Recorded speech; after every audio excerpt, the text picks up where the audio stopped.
అందరికీ నమస్కారం. కన్యా రాశి, ఈ రాశి వారికి గ్రహ సంచారం అనుకూలంగా ఉంది కాబట్టి అన్ని రకాలుగా అనుకూలంగా ఉంటుంది, అందులో ఎటువంటి సందేహం లేదు.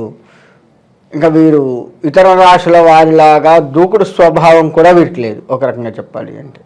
కాబట్టి ప్రశాంతమైనటువంటి జీవితాన్ని ఈ జనవరి నెల మొత్తం కూడాను ప్రశాంతమైనటువంటి జీవితాన్ని గడుపుతూ ఉంటారు, అందులో ఎటువంటి సందేహం లేదు. కాబట్టి మీరు ప్రశాంతతకు చిహ్నమైనటువంటి దైవాన్ని ఎక్కువగా ఆరాధించుకోండి. అలా ప్రశాంతతకు చిహ్నమైన దైవాన్ని ఆరాధించడం వల్ల ఏమవుతుంది అంటే ఇక్కడ ప్రశాంతతకు చిహ్నమైన దైవం ఎవరు మరి అంటే యోగానంద లక్ష్మీనరసింహస్వామి, యోగాంజనేయ స్వామి, భక్తాంజనేయ స్వామి, ఇలా ఆంజనేయ స్వామిలోనే 2-3 రకాలు ఉన్నారు ఒక రకంగా చెప్పాలంటే.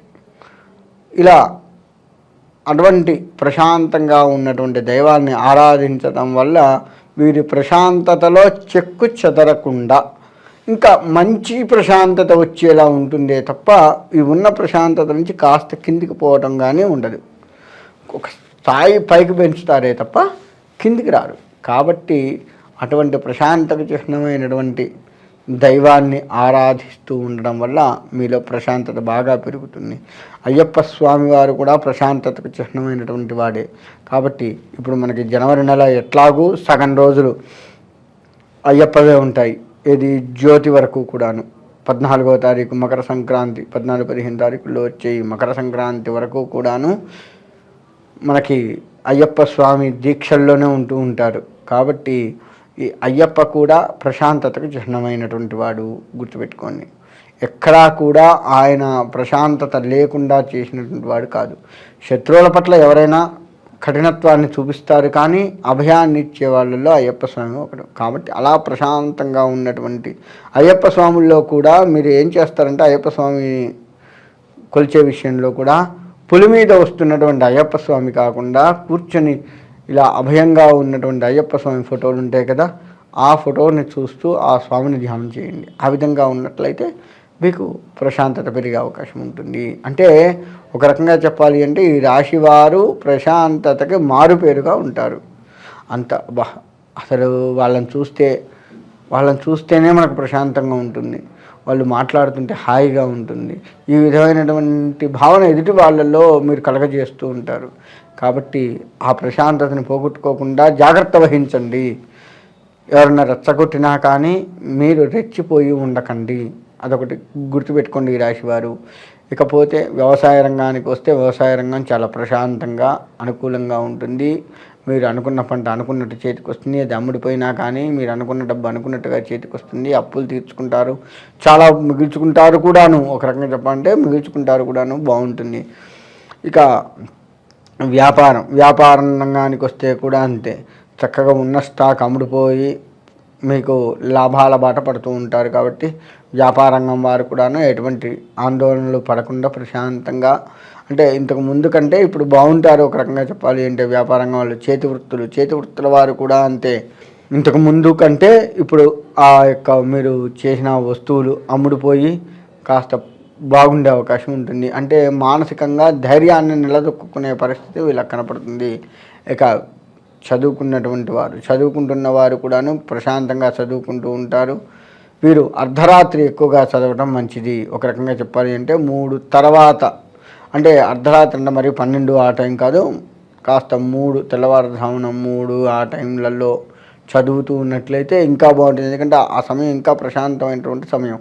కాబట్టి ఆ సమయంలో చదువుకుంటే మీకు ఇంకా వంట బట్టి మంచిగా ఉండే అవకాశం ఉంటుంది. కాబట్టి ఆ విధమైనటువంటి ప్రశాంతత వాతావరణంలో చదువుకునేవారు కూడాను ఆ విధంగా ఉన్నట్లయితే మీకు బాగుంటుంది. చదువుకునేవారి విషయం రియల్ ఎస్టేట్ రంగం వారు కూడా అంతే. మీరు కొనేటువంటి భూమి ఏదైతే ఉందో అది కూడా మీకు అనుకూలంగా ఉంటుంది. అమ్మే భూములు అనుకూలమైనటువంటి వాళ్ళకి అమ్మడము, ఎటువంటి చికాకులు లేకుండా బయటపడుతూ ప్రశాంతంగా భూములు కొనడము అమ్మడము చేస్తూ ఉంటారు.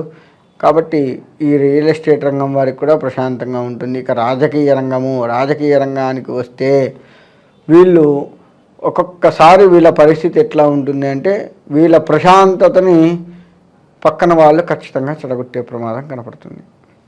చాలా ప్రశాంతంగా ఉండి మీకు ఎక్కడ ఏ పెట్టుబడి పెట్టి ప్రజల్ని బాగు చేయొచ్చు, ఆ రోడ్లు కావచ్చు, ఇతరత్ర వాహనాల విషయంలో కావచ్చు, అంటే ఇప్పుడు కాళ్ళు చేతులు లేని వాళ్ళకి వాహనాలు ఇవ్వటం చేయటం ప్రభుత్వం చేస్తూ ఉంది కదా రాజకీయ పరంగా.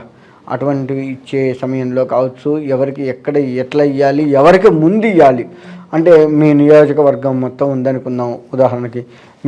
మీ నియోజకవర్గంలో ఎవరికి ఎక్కువగా ఏది అవసరము ముందు వాళ్ళకి అది అందించండి. ఆ విధంగా ఉన్నట్లయితే మీకు ఇంకా మంచి పేరు వచ్చే అవకాశం ఉందండి. కానీ ఇక్కడ మీకు రాజకీయ రంగం పరిస్థితుల్లో ఎట్లా ఉందంటే, పక్కన వాళ్ళు వాళ్ళ ప్రాంతంలో తొందరగా ఇవ్వాలి అని చెప్పేసి బాగా ఇబ్బంది పడుతున్న వాళ్ళని కాదని ఈ ప్రాంతంలో వాళ్ళకి ఇచ్చే ఏర్పాట్లు చేసే ప్రమాదాలు కనపడుతూ ఉన్నాయి. కానీ మీరు కాస్త ప్రశాంతంగా నిలకడగా ఆలోచించి పక్కన వారు చెడగొడుతున్నారు అని కాకుండా మీ నియోజకవర్గం మొత్తం మీరు తిరిగి ఉన్నారు కాబట్టి ఎవరికి ఎక్కడ ముందు ఏది అవసరమో దాన్ని అందిస్తూ, తర్వాత ఇంకా ఏ నియోజకవర్గం ఉంది, తర్వాత ఇంకోటి ఏది, అలా స్టెప్ బై స్టెప్ ఈ నెలలో అందించుకుంటూ ఎక్కువ శాతం ఈ నెలలోనే మీ యొక్క నియోజకవర్గంలో అన్ని పనులు అయ్యేట్లుగా చూసుకోండి. అప్పుడు మీకు ఇంకా ఎందుకంటే ప్రశాంతమైనటువంటి వాతావరణంలో మీరు అందించే మంచి పని ఏదైతే ఉందో అది మిమ్మల్ని ఎక్కువ శాతం పైకి తీసుకొచ్చే సూచనలు కనబడుతూ ఉన్నాయి రాజకీయ రంగం పరంగా. కాబట్టి ఆ విధంగా ఉండండి, మీకు ఏ ఇబ్బంది ఉండదు. ఇక మీకు ప్రశాంతతకు మారు పేరు మీరు ఇందాక చెప్పుకున్నట్లుగా ప్రశాంతతకు మారు పేరు మీరు అన్నట్లుగా ఉంటారు. కాబట్టి ఆ విధమైన ప్రశాంతత భావనతో ప్రశాంతమైనటువంటి భగవంతుణ్ణి నమ్ముకుంటూ మీరు ముందుకు వెళ్తూ ఉన్నట్లయితే మీకు బాగుండే అవకాశం ఉంది. కాబట్టి మీరు ఎక్కడా కూడా ఒక రకంగా చెప్పాలి అంటే ఈ రాశి వారిని కాస్త పక్కన వాళ్ళు చెడగొట్టే ప్రమాదం ఉంది. వీళ్ళు ఇంత బాగున్నారు అని చెప్పేసి కాస్త గెలుకుదామనే సూచనలు కనపడుతూ ఉన్నాయి. ఏదో ఒక రకంగా వీళ్ళని గెలుకుదాము అన్నది కనపడుతూ ఉంది. కాబట్టి ఆ విధమైనటువంటి వాళ్ళు మీ చుట్టుపక్కల ఎవరైనా ఉంటే గమనించుకుంటూ ముందుకు వెళ్ళినట్లయితే మీ ప్రశాంతతకు అడ్డు అదుపు ఉండదు. ఒక రకంగా చెప్పాలి అంటే మీరే కాకుండా మీ చుట్టూ వాళ్ళని కూడా ప్రశాంతతగా ఉంచగలరు. కాబట్టి అది ఒక్కటి గమనించుకుంటూ భగవద్ధ్యానాన్ని చేసుకుంటూ ముందుకు వెళ్ళినట్లయితే తప్పకుండా మీకు మంచి జరుగుతుంది, మీ చుట్టూ ఉన్న వాళ్ళకి మంచి జరుగుతుంది. కాబట్టి అందరూ కూడా ఈ రాశి వారందరూ కూడా ప్రశాంతంగా ఉండి వారి జీవితాలని సుఖమయం చేసుకుంటూ ఉండాలి అని కోరుకుంటూ సెలవు తీసుకుంటాం.